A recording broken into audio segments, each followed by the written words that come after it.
because my feelings are dead. I feel no remorse. Yo. It's a terrible thing.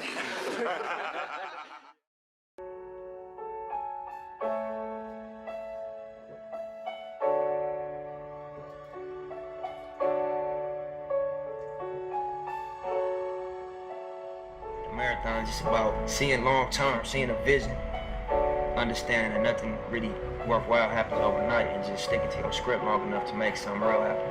Laying a brick every day instead of trying to build a brick wall. Just lay a brick every day. Eventually you look up, you're gonna have a brick wall. Words is powerful, you know? And I think that the ability to articulate, you know, you can really impact people. I think as human beings, everybody has a natural gift and a natural passion, but then you go outside and you get influenced and you feel pressure from what's going on outside. And so, you know, I read one time, like, would you rather be at war with yourself and at peace with the world, or at peace with yourself and at war with the world? And they say, oh, rap about bitches and champagne. You want to tour every night, you sing the same thing. Hey, money bottle wild, young famous nigga. Spin it out when you die, you can't take a picture. Bottle of rosé from drinking with you. Most niggas how we doing, man? Feel good to be back. You too. Don't flag the star of an artist, man. I know what time it is. We just trying to provide the vibe, man. Hey. 10th anniversary to this album, Rolling Papers. We shouldn't have came up the cushion orange juice because they don't get its flowers because of that. Anyway, had to vibe out to this real quick before we get the show started. Let's go! Hey, I'll take for another day. I'ma take all this money out and throw it all. Hey, cause I can't take it when I'm gone, gone. If I can't take it, how does it feel to be back? It feels amazing. Greetings. What up, though? You are now tuned into Uncle Vick Rants. For the newbies that are here, this is just a place where I get to express myself and talk about things that grind my gears or things that grind your gears or whatever. It's a conversational piece between you and I. And we will be discussing a lot of things today. Probably not that many things, because I don't know what the hell has been happening. I've been very out of it. Thank you and salute to everyone that has sent me well wishes and get well soons in my hiatus. Shout out to Harris and Dill and Shola over at True North Views podcast. Shout out to Smoother, Juice, and Kalen over at Good in the Hood for keeping my name alive while I was out of it. Salute to Profound and just all the AZ people everybody in BKC that's been asking when was I gonna come back and just wishing me get well soon, man. It has been a long fucking process, but I am here, man. I want to let everyone know to like, review, subscribe. I'm not even really familiar with the terms enough to ask them. I mean, every podcast I listen to say that shit, but I don't be feeling the need to come here and solicit myself, but I should probably do that in this realm of thing that we're doing here on public speaking and media. I discovered in my hiatus that many people don't understand the difference between social media or between YouTube, Facebook, Twitter, Instagram, all of it. It surprised the hell out of me because it was crazy for me to discover that, excuse me, my lips be producing a lot of liquid. So, and I'm just getting over a sinus cold. So, yeah, it surprises me the people that I know that are my age that aren't very tech savvy because we grew up in the same era, so we grew up into it. We didn't grow up like these kids who they just know it. You know, they grew up, it existed. But we grew into it. I mean, and I guess everybody wouldn't acclimate to that if you from a world where it just didn't exist at one point. But yeah, man. So I want to explain the whole like, rate, review, subscribe logic to people that may not be very familiar with why people come on these shows and ask for those things. Now, algorithmically, that may not even be a word, but that sounded cool as hell to me. But the algorithm, and for what that is, for you guys who don't even know the difference between the websites or the platforms, the algorithm is the thing that furthers this video. So when you like, just to break it down in layman's terms, when you like, comment, subscribe, share the video, you are making that video go to other places that can get to other audiences so that this show can grow. And if you are a supporter of this show, that's what you want, correct? I hope so. Now that we got that out the way, I guess I can chime in just on how I've been doing and catch you up in my life. For those of you who may not know, I was sidelined on bed rest for a good long time. I spent about an 18-day process out of a 20-something day bed rest.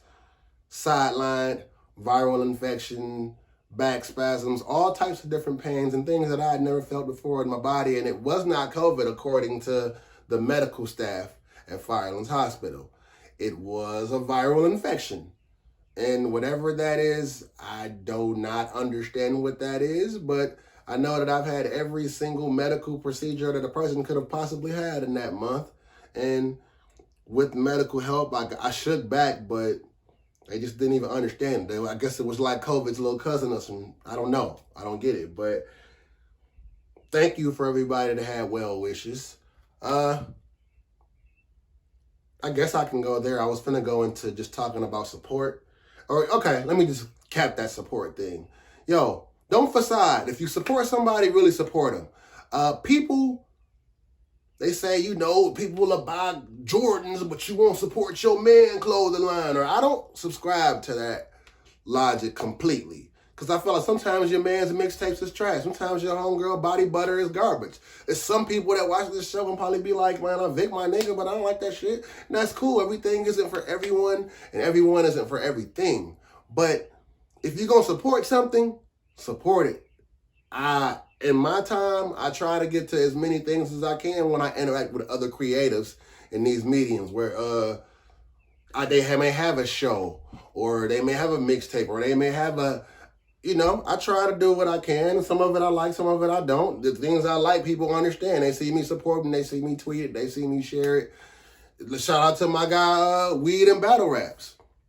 Or Battle Rap and Weed. I don't remember which order that goes in, but I just came across him on Twitter, and dope concept, dope show. I like tuning into his shit. And then I just found out homies from Detroit, so that's even more. What up, though? Eastside, we in this thing.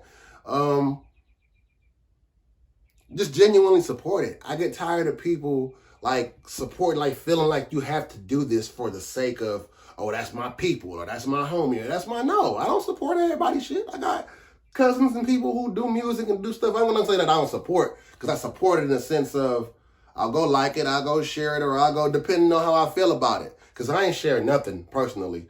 I am not sharing a thing that I don't think is the absolute dope. I can't put the Uncle Vick stamp on everything that ain't just, I ain't gonna say everything that I do is fire, but it's fire to me.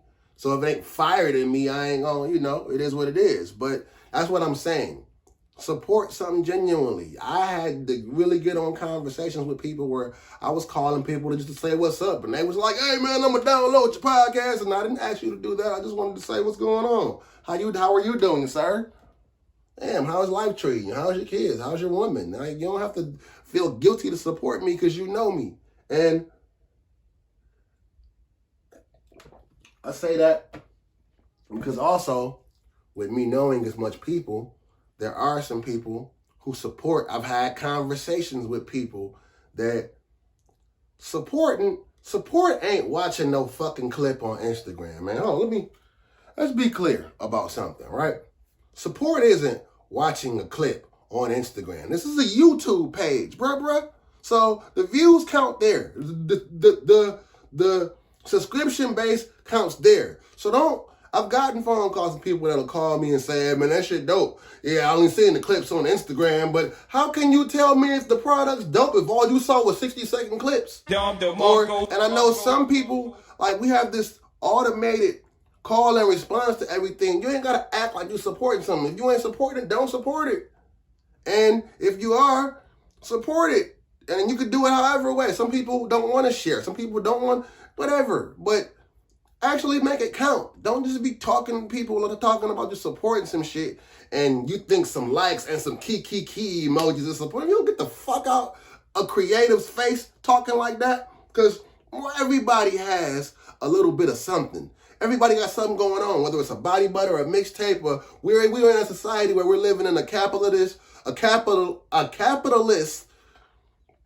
society where everybody's trying to go viral or push a clip or do something. And you got some clout chasey ass ways of doing stuff. You don't have to do that, man. If I don't support something, I just don't. It is what it is. But you ain't gotta. I've seen people, they'd be like, hey man, the show's dope, bro. And I can tell by the reaction to a clip, it's the first time you saw it. So you haven't even seen what you're. Don't do that. You don't have to put up a facade of support. Motherfucker, don't waste my time to sound cool and have some pointless short conversation. That's redundant. That's remedial. Fuck does that? People, I don't get it. But that's kind of the point of what I was saying. And support has to be this has to be a mutual thing, man. You gotta support who supports you. And I'm gonna say that because everybody who supports you might not have great product. But just support what you feel like supporting and stop faking all the shit you ain't supporting. That's just my end game on that. As far as being out of commission, there was some irony in that, right? At least for me, personal irony, because I got sick February 21st, exactly. That's the last time I was off work from February 21st to March 15th.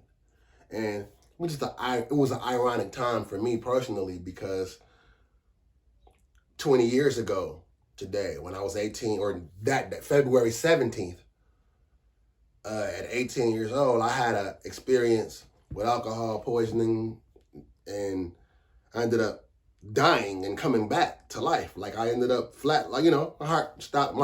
Rest in peace, my brother James, man, I miss you. If he wasn't there, like, I probably wouldn't be here today, because he was there to see something was wrong with me and I wasn't responding correctly.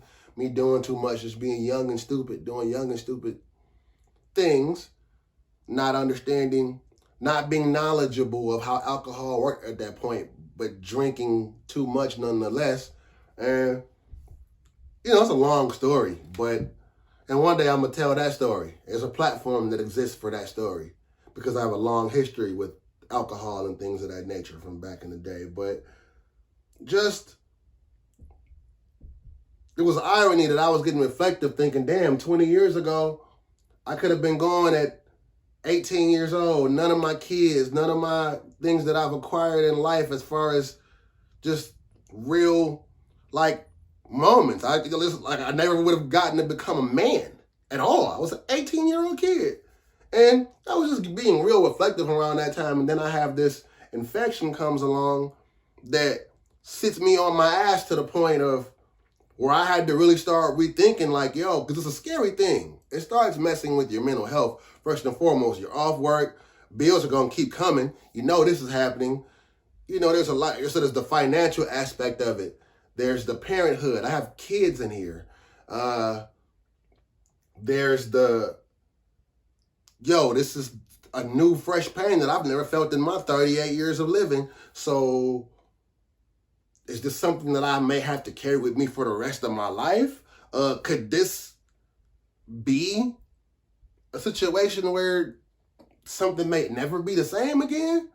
So those are all things that I was carrying through the situation. And now, like I said, physically, that was a pain that I'd never felt in my life. And I done been in all types of near-death experiences. But that was something to the point where just a moment of transparency. That was a moment where I was in so much pain that I was in the bed, like literally crying tears of pain, just calling out for my deceased grandmother who has been gone, what is it, like 8, 9 years? Oh man, time is going, something of that nature. But it was just a different experience, man. So I said when I got back to doing this, because I was worried about even doing this again. Was I gonna feel like doing it after all of that? Where I just experienced being sick. And once you have things that you go through that people have some of those experiences near whatever you want to call them. There's a term for them. I can't think of it right now, where it's like you have moment changing, like you see God in a way. Like when I was going to say prison, like I'm a thug. No, I went to jail one time for 90 days. And, it was a lot of time to have moments of self-awareness and just reflecting that this was one of those moments where I was sidelined, where nothing mattered. Technology, that's why I was just out here having fun with y'all, laughing, cracking jokes, probably being very obnoxious to people that I know, but hey, it is what it is, man. Have fun. But in those moments, you start to kind of take everything in a certain way. You don't know if it's your own emotion. You don't know if you're tripping behind the things you feel. But I just started noticing things in conversation that I always think there's a bigger conversation for.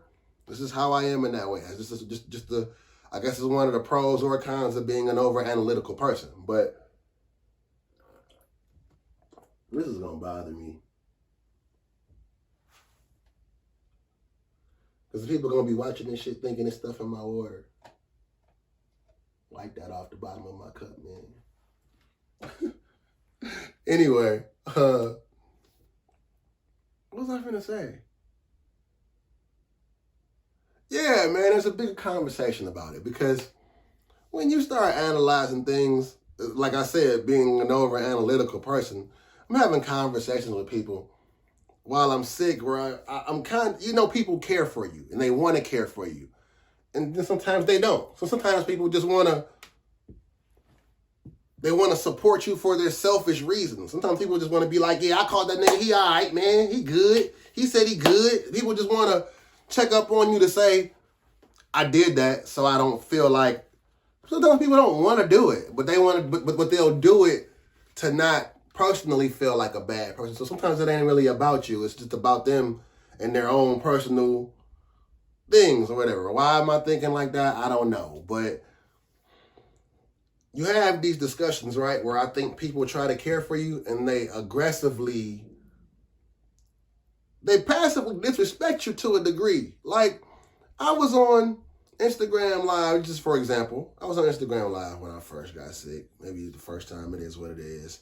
Still kind of playful. I'm still not at the worst. A couple days later, I get admitted back into the ER and I look pale and flushed and I'm dehydrated. Obviously, some shit is not okay with me. And you would have people, I'm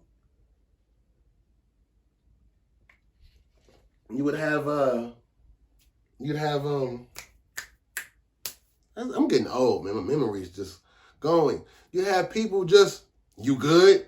You good? No, I am not okay. I am in a hospital with an IV in my arm sinking. I'm not okay right now, right?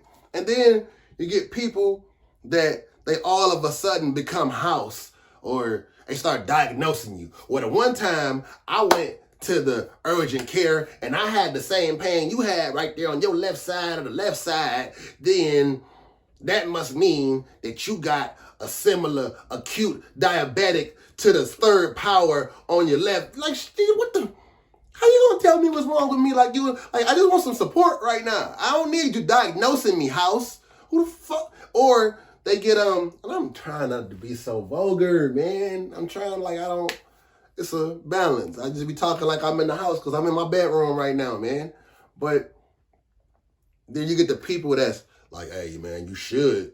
Like, you just see that you don't feel good. And and like I said, I understand that you're trying to care for a person. But sometimes you have to think, like sometimes they say in driver's training that you should drive for everyone on the road. That means you should defense drive. It means that you should drive and do what you're doing and be aware of your surroundings. And also Drive to a point where you drive for other people's safety, because everybody on the road may not be driving for your safety. So you got to be aware of that.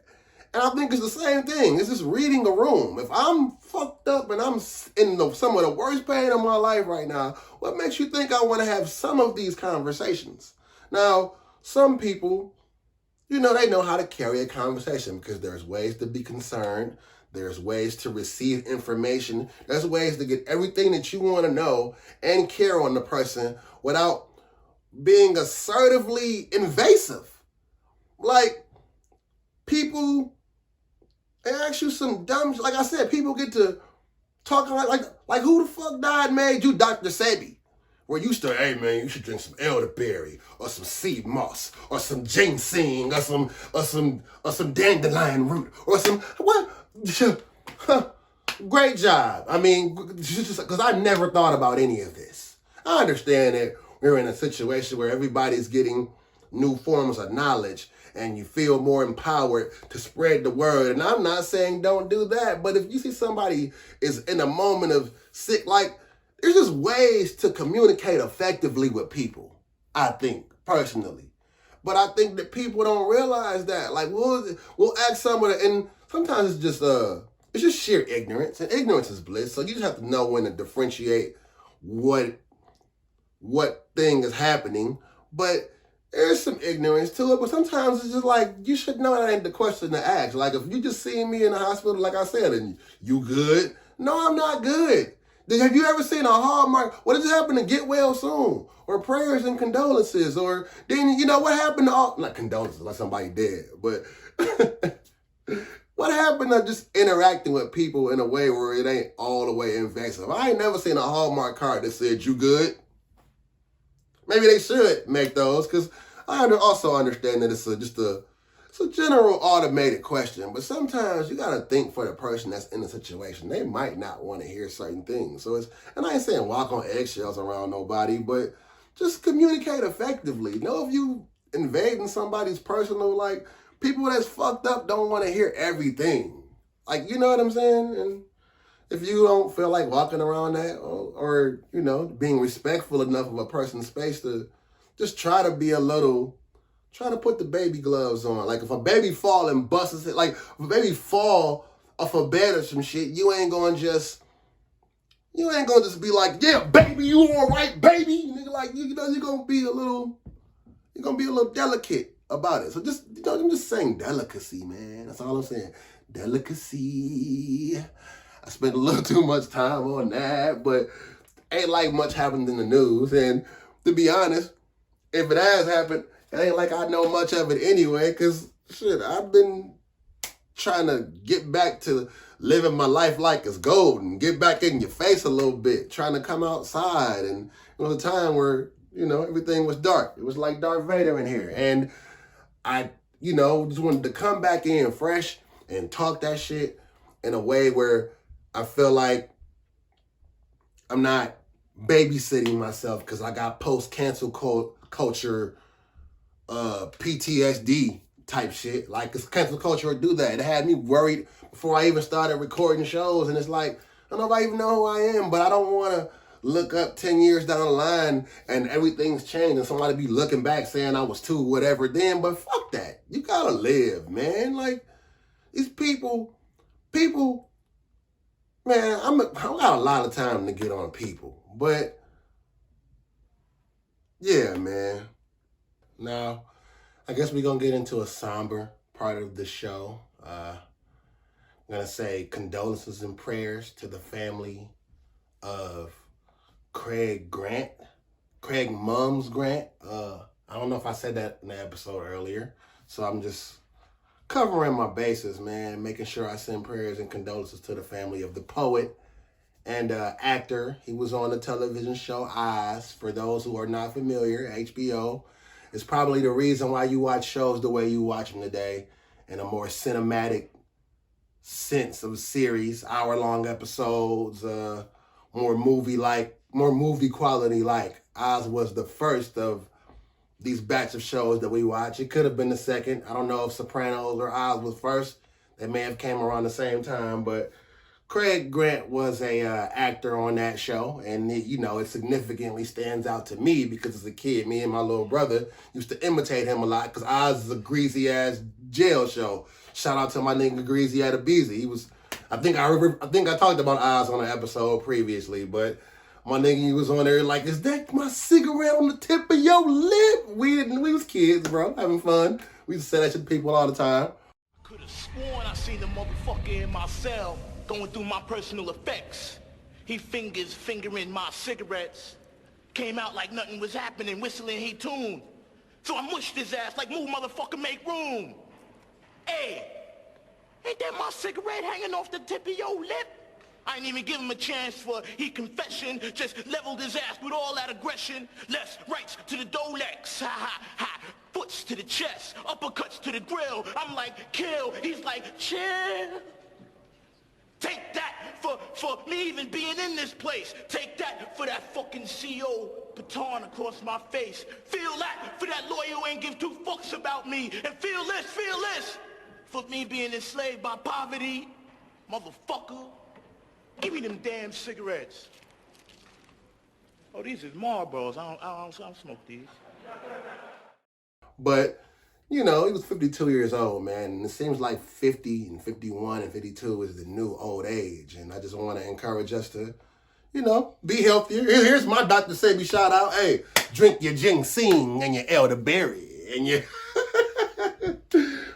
not to make light of this, man. Just to really just say, let's hey, man, let's get it together. I don't need for 52 to be the old age for us in our generation, man. And just prayers and condolences to the family of Craig Mums Grant. And moment of silence. And we're going to get on to people, man. I don't know how y'all get me to talk about some of the things that you get me to interact with or entertain. Y'all man's Action Jackson, baby. Action Jackson. Like my shout out to my people down in New Orleans. Baby. Boy, Action Jackson, baby. Man. I didn't know who Derek Jackson was like 3 days ago. And I don't know why I know who he is now because I don't really care. And we have to stop, before I get into that, sidebar. How about we stop treating the word I don't care or the phrase I don't care like it's an insult? It isn't. It just means that I have no interest in the subject of which we are speaking on. So, hey, don't take it personal. Doesn't mean I don't care about you or I don't give a fuck about your feelings or fuck you, or it could mean all of those things. But ultimately, it means I have no interest in this subject. Don't, whatever. Derek Jackson, man, for those of you who do not know, he's a relationship guru. I don't know what makes him that, but I guess that he found an income in pulling the wool over the minds of feeble young women all across America. Through his social media page, that was, I guess, very informative for him. He's one of those, what I like to call, think like a man, act like a man ass niggas, or Tyler Perry movie nigga. He's the good guy in the Tyler Perry movie. Or so that's the character he portrays in social media that I think he thinks is real life because that's how narcissistic minds are set up. And I know people, yeah, whatever. Anyway,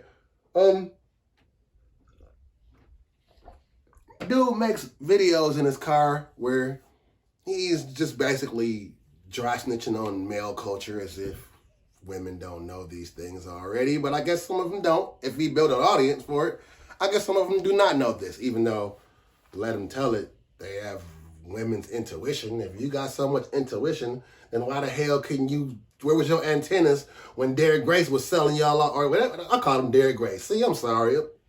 So getting him confused with a real nigga, man. Derek Grace is a real, shout out to Derek Grace. Derek Jackson, see, I don't even know this nigga, man. And he spelled his name Jackson, like Jax from Mortal Kombat with an axe on it, or with an X on it. Jackson with a... Why are we talking about this dude? This is why we talking about him. Because he spent a whole bunch of time being Captain Obvious, saying shit like, if a man, I don't even know, I've not watched enough of his videos to be able to quote this guy verbatim, but it was goofy shit, Dirty Mac shit, like, if a man, I don't have no sympathy for a man that cheats, and he was attacking people like Charlemagne and Gilly and Duval and people I don't really know. I didn't do enough. When I heard about it, I was not going to do enough research or going down no Derrick Jackson wormhole. But it was basically saying goofy shit like, yeah, if I go see a movie, he was just dry telling, if I go see a movie with a woman and pretend like I never seen it before, and good job, Captain Obvious. Like, a lot of these women have been through these things, and they just wanted to have a believer, and some of them are still going to probably support this bozo. And I usually don't attack people, and I hope you don't take it as an attack. I'm just leading with a little bit of love, but I'm calling a spade a spade. He had a scandal for, cheating. The most obvious thing that you wouldn't think, it's like niggas sitting on camera like, don't crack is whack, don't do crack, and then he out here Lamar Odom. You know what, that's disrespectful. Yeah, so salute to Lamar Odom, but y'all know what he mean, I wouldn't have a problem with it, because normally dudes don't give a fuck about other dudes getting caught, man. I'm trying to stop with the vulgarities so much, of the obscenities, but I like saying fuck. But he wouldn't give a fuck about another dude cheating, because that ain't our business, and that ain't our problem.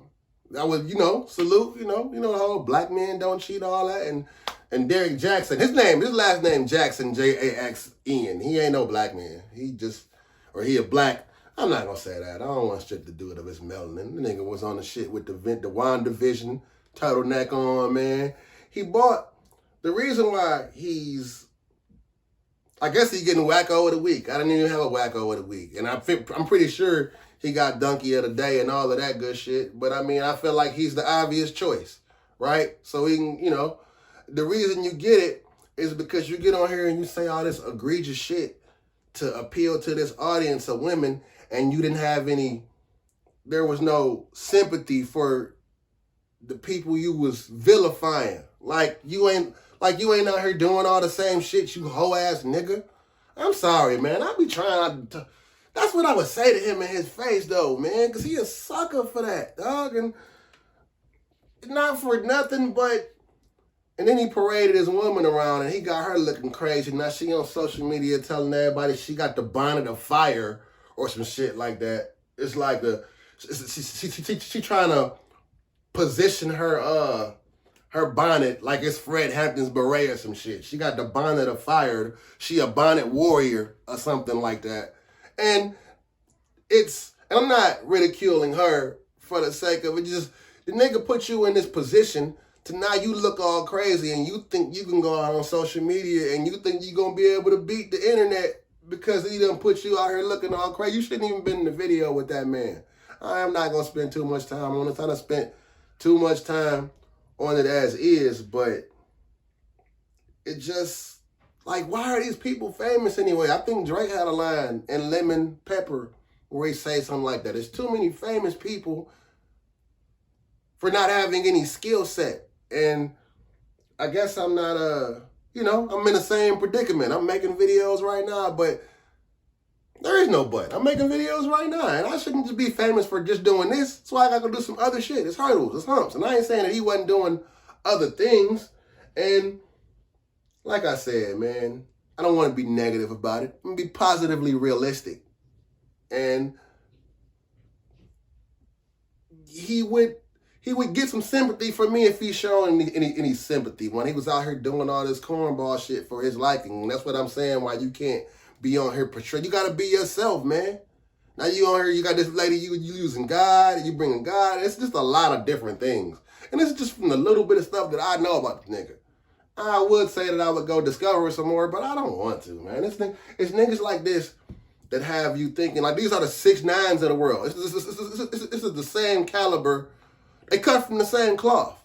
It's just, let me make myself infamous and to be famous at any cost, even if it means selling myself out, selling my soul, because now you don't even get no sympathy when you caught in the same situation, bozo. But anyway, I don't really have much to say about that nigga, man. But I just see he's the topic. And that's another thing about the topic. Like, we don't have to always feel included. We don't have to always speak on every single living thing that happens to feel included. Like, I'm talking about it now because it's become such a thing that, like you said, it ain't. But I don't care about it. This has no interest to me.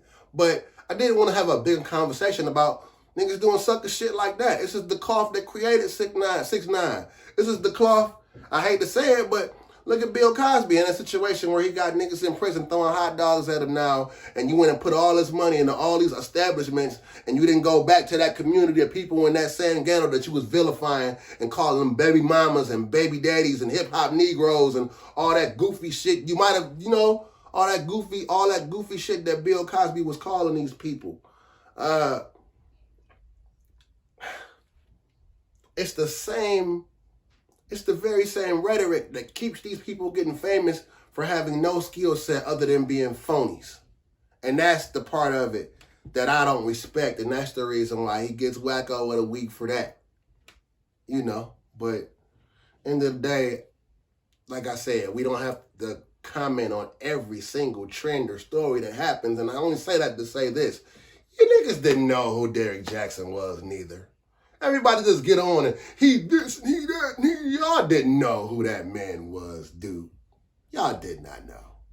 And I'm pretty sure a lot of y'all did because he has a big following. But we don't have to act educated about every single subject. It's cool to not know something. I didn't know who he was a couple days ago. And I found out. And, good for him, I guess. Because I'm sure at the end of the day, this is all promotion. This is not going to hurt his brand too much, I don't think. He's going to have to come back and he'll go on a redemption tour. And he'll get right back to it. And he built up such a loyal following because he built this following off the pain and the trauma of women that have been through fucked up relationships. So they probably gonna be sitting there like his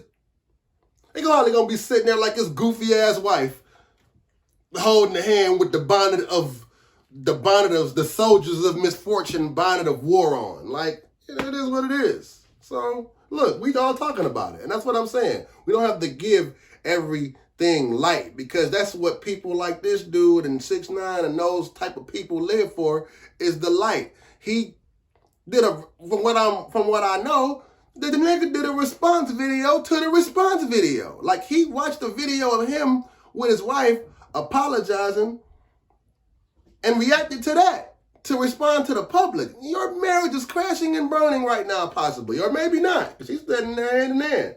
But we don't know what goes on behind their closed doors. Your marriage is crashing and burning right before our eyes, and you talking to us. You made a video to us. What is wrong with people that we get to? If my relationship start crashing and burning right now, I'm not gonna be on Uncle Vick Rants hand in hand with the mother of my children. I don't know if they have children. I don't know what it is, but I just saw on Andrew Schultz and them podcast, they said her name was Denia. Maybe she's in denial about a couple things. That was funny as hell to me. But off of that, man, I feel so good to be back. This is just a vibe for me, man. I just had to take a little moment to bask in this myself, man, because just sitting around, I didn't know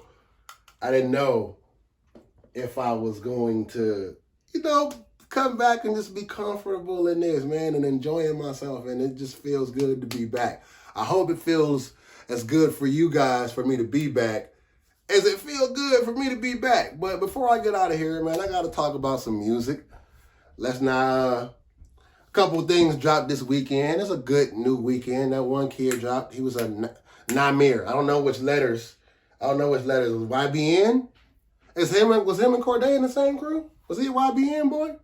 I don't know. I don't know. I know he got 3 initials in front of his name.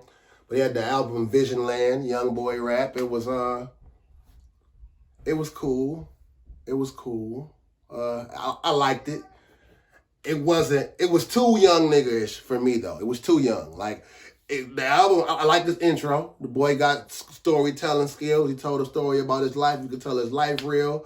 I couldn't tell if he was from LA or Detroit at sometimes because he sounded very Detroit Sonics influenced.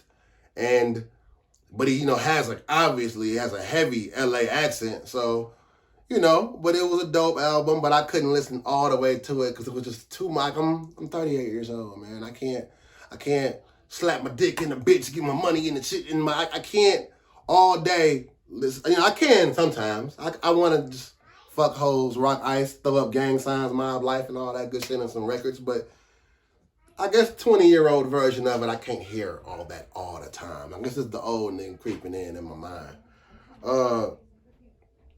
Who else dropped? A cat named Derek King dropped. Debuted. I don't know if he debuted. It's the first time I ever heard of him. His album was called, let me see. I don't know that shit written down. My eyes are getting... Pressure was the name of his album. And it sounds good. It's dope. But for me, personally, I think I'm over the landscape of hip-hop. I gotta stop using these fucking podcast buzzwords.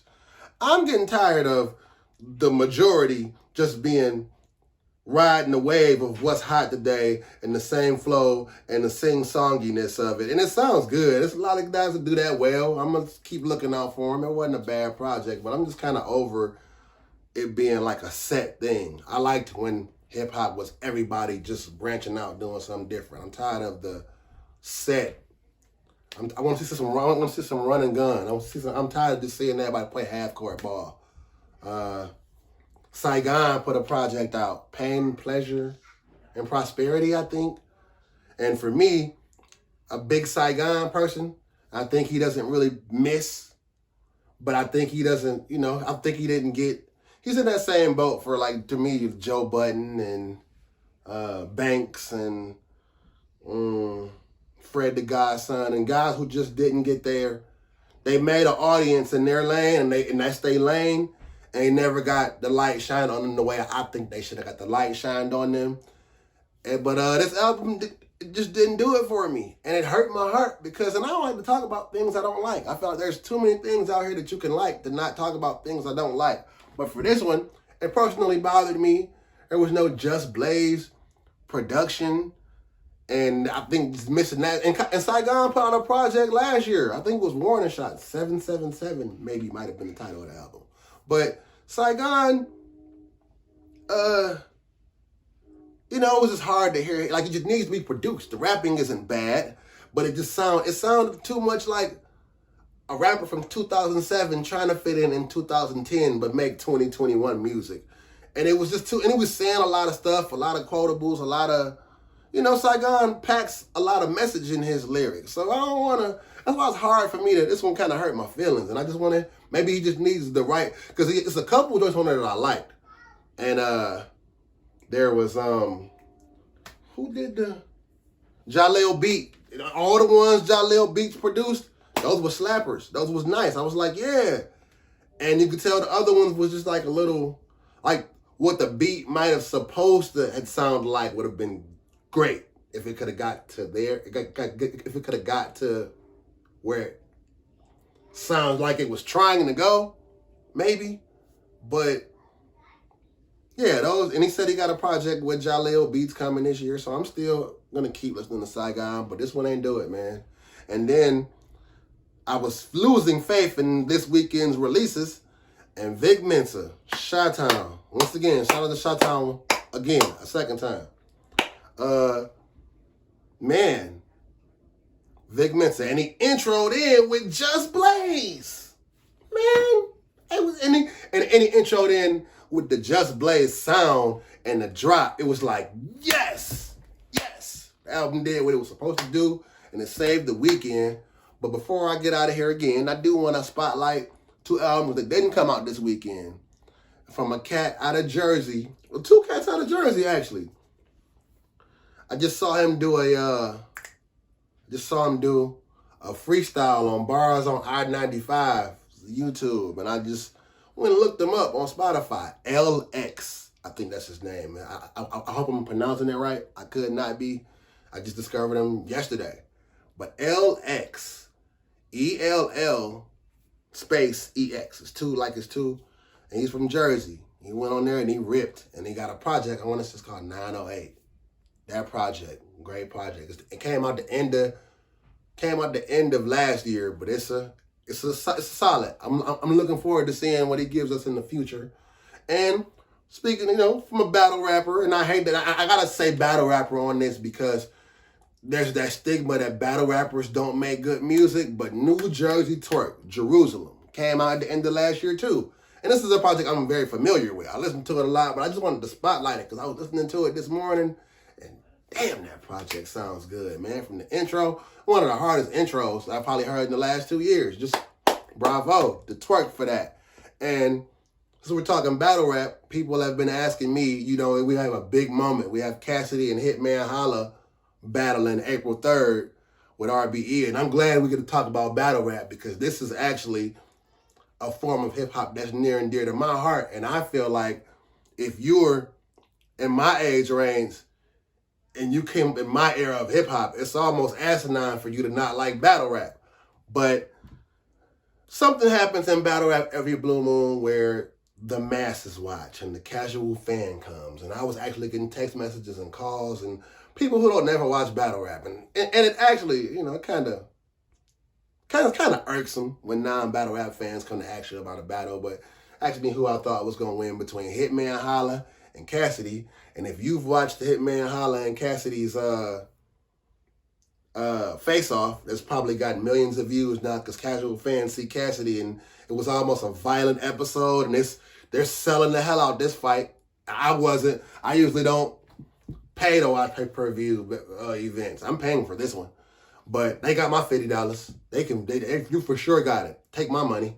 I thought Hitman Holla was a shoe-in. He was going to perform this man under the table. But that face-off now, Cass somehow convinces me that maybe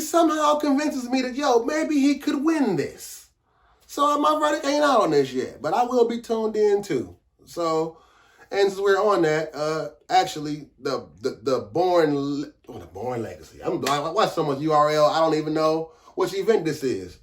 Double Impact is happening as I'm speaking, which is why I'm about to get out this camera because I'm probably a battle or two behind. But Double Impact is happening, URL event, the main event, Murder Mook and Calico versus New Jersey Twerk. I just mentioned him. Twerk and T-Top. It's a good card. K-Shine battling. Yo, man, battle rap is back, and I'm glad that I could actually come on here and talk about some battle rap. So I ain't going to talk about it right now because the event's happening. I'll come back after the event and I guess do my recap on that. So, man, it was a pleasure. I don't know if I took up too much of your time, but if you stayed here for every second, man, thank you. I appreciate it. Welcome back to Uncle Vick Rants. Let's go. I am out of here. And remember, man, we all weirdos. Calling other weirdos. And that's just how the story goes. And I'm out of here because I'm getting hoarse.